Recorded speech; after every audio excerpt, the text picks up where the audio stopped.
ನಯನ ಮನೋಹರ ಇರತಕ್ಕಂಥ ಉಣಕಲ್ ಕೆರೆ, ವಿಶಾಲವಾದ ಕೆರೆ. ಹುಬ್ಬಳ್ಳಿ ನಗರದ ಉಣಕಲ್ ಗ್ರಾಮದಲ್ಲಿರ್ತಕ್ಕಂಥ ಕೆರೆ ನೋಡಲು ಎರಡು ಕಣ್ಣು ಸಾಲದು. ಈ ಶುಭ ಸಂಜೆಯಲ್ಲಿ ತಂಪಾದ ಗಾಳಿ, ತಂಗಾಳಿ ಬೀಸುತ್ತಿದೆ. ಇಲ್ಲಿ ಕೆರೆ ಸುತ್ತಲೂ ವಾಕಿಂಗ್ ಪಾತ್ ಕೂಡ ಇದೆ. ಸುಂದರವಾದಂಥ ಉದ್ಯಾನವನವಿದೆ.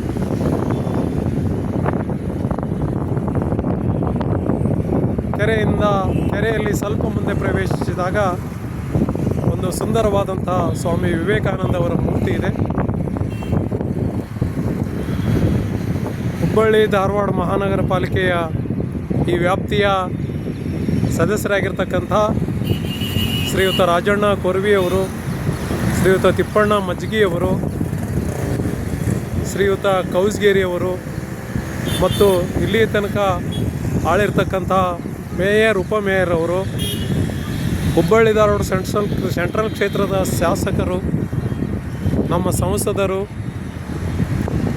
ಆಡಳಿತ ಕೇಂದ್ರ ಮತ್ತು ರಾಜ್ಯ ಸರ್ಕಾರದವರು ಇದಕ್ಕೆ ಭಾಳಷ್ಟು ಮುತುವರ್ಜಿ ವಹಿಸಿದ್ದಾರೆ.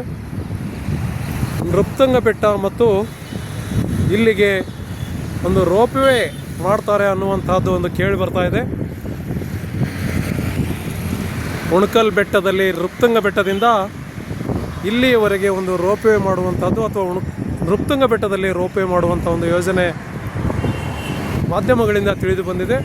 ಈ ಭಾಗದ ಸಂಸದರು, ಶಾಸಕರು ಅದನ್ನು ಗಮನ ಹರಿಸಿ ಇದನ್ನು ಒಂದು ಪ್ರವಾಸಿ ತಾಣವನ್ನಾಗಿ ಮಾಡಬೇಕು ಅಂಥೇಳಿ ಉಣಕಲ್ ಗ್ರಾಮಸ್ಥರು ಮತ್ತು ನೌಕರ ವರ್ಗದವರು, ನಿವೃತ್ತ ನೌಕರರು, ಯುವಕರು, ಸಮಾಜ ಸೇವಾ ಕಾರ್ಯಕರ್ತರು ಸರ್ಕಾರಗಳಿಗೆ ಆಗ್ರಹಿಸ್ತಾ ಇದ್ದೇವೆ.